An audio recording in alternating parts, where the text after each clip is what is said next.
Oke, selamat siang, selamat sore, berjumpa lagi dengan saya Nus Akbar pada episode pemrograman WPHP. Kali ini kita akan membahas tentang instalasi kode igniter. Siapa sih yang nggak tahu kode igniter ya kan? Kode igniter adalah salah satu framework PHP yang banyak penggunanya. Oke, langsung saja kita praktek. Anda bisa mendownload source kode igniter terbaru. Saya download versi terbaru itu 21.4. Langsung saja saya ekstrak. Next. Nah, jadi pengguna kode igniter ini sangat banyak. Kenapa banyak? Karena kode igniter adalah salah satu framework yang paling mudah diadaptasi oleh programmer pemula. Makanya penggunanya sangat banyak. Dokumentasinya pun sangat lengkap. Jadi kalau kita ingin belajar, di dokumentasi itu sudah sangat lengkap. Jadi kita mudah mempelajarinya. Paling kalau misalnya ada studi kasus yang agak susah, baru kita bertanya ke forum-forum. Forum Indonesia juga ada, di Facebook ada, forum di internet juga ada. Nah, seperti itu. Lagi menunggu proses ekstraknya ini. Jadi bagi yang tidak tahu framework itu adalah kumpulan kelas atau kumpulan library yang siap digunakan. Oke, soalnya sudah selesai. Saya pindahkan kode igniter tersebut ke SAM htdoc. Saya pastekan di sini. Saya ubah nama foldernya jadi belajar CI. Ada yang CI, ada yang CI. Nah, saya buat project terlebih dahulu. Terus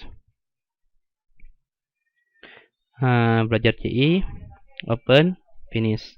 Nah, untuk cara mengaksesnya tersebut, untuk cara mengakses kode igniter ini sangat mudah. Sama aja sih kayak kita belajar PHP kemarin. Jadi localhost / nama project. Nah, project kita kan belajar CI. Nah, kalau berhasil akan muncul tulisan welcome ini. Welcome to kode igniter. Itu artinya kita sudah berhasil menginstal kode igniter di localhost kita. Nah, ada beberapa di kode igniter ini istilahnya ada slogan small configuration, adanya konfigurasinya sedikit. Apa saja sih yang perlu kita konfigurasi? Yang pertama adalah di config. Nah, di config yang base URL ini perlu kita konfigurasi, kita sesuaikan dengan URL di browser. Atau dengan kalau misalnya kita sudah upload ke hosting, itu kita sesuaikan dengan nama domain. Di sini ini konfigurasi auto load ini adalah untuk meload library secara otomatis. Biasanya yang akan sering kita gunakan database, session kalau kita menggunakan session. Cuman ya seperti sering sih URL ya. URL form seperti itu. Ini akan sering kita gunakan nantinya. Terus ini aja dulu sih. Jadi cuman config di base URL-nya. Nah, sekarang kita akan belajar akan menjelaskan apa saja sih fungsi dari di folder config ini. Autoload tadi sudah, ini adalah untuk meload library, helper, dan model. Nah, di sini config ini konfigurasi dari website kita. Yang perlu diperhatikan database ini adalah konfigurasi tentang koneksi ke database. Kita melakukan settingnya di sini. Hostname, username, password, databasenya apa. Nah, ada lagi router. Nah, router ini adalah controller yang akan pertama kali diakses nantinya. Apa itu controller? Apa itu model? Apa itu view?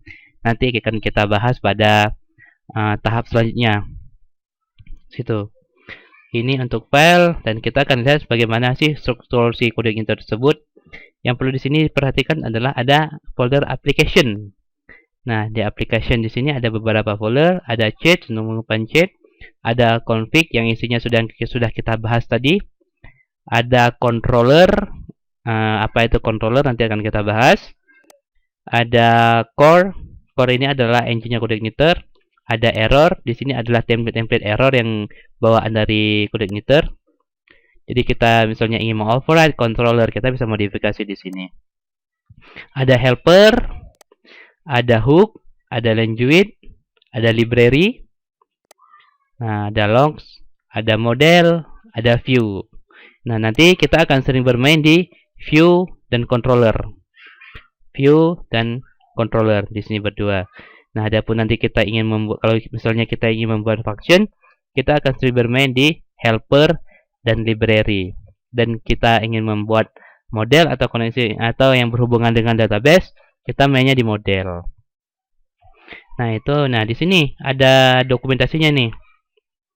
User guide. Nah, sini lengkap di dokumentasinya. Calhost user /guide. Underscore ya. Nah, sini lengkap nih. Dari mulai downloadnya, installation instructionnya, cara upgrade-nya dari versi sebelumnya, troubleshooting-nya, dari mulai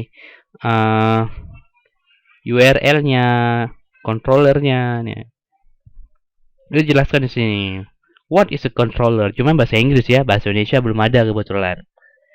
Nah, jadi ini contoh URL-nya. Kenapa Anda index/block? Nah, itu dia.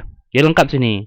View, model, helper, bla bla bla bla, kelas reference, driver, helper, di sini lengkap dibahas semuanya.